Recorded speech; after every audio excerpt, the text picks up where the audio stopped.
test your workstations in motion. You can define interactions for carts, drawers, and other restricted moving elements, and see at an early stage how well the processes work before you start to implement them.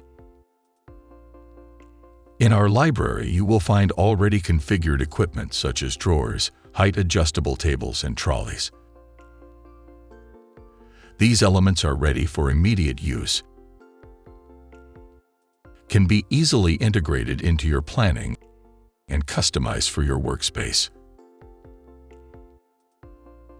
If you want to customize or fill elements yourself, it helps to understand the basic principle underlying them. Movement settings always apply to a group. Let's take the trolley as an example. Its movement is restricted in height, so it can only move on the ground.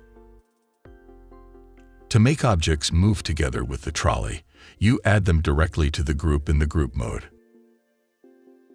This way, they become part of the cart and automatically move with it. But that's not all. You can also nest the movements. If you give a part its own movement inside the cart, it will move with the cart when you grab the cart, but will also move individually when you grab the part itself. The basic rule is add objects into a moving group so that they move with it. Give them their own interaction if you also want them to move individually. Put your ideas in motion with Halocline.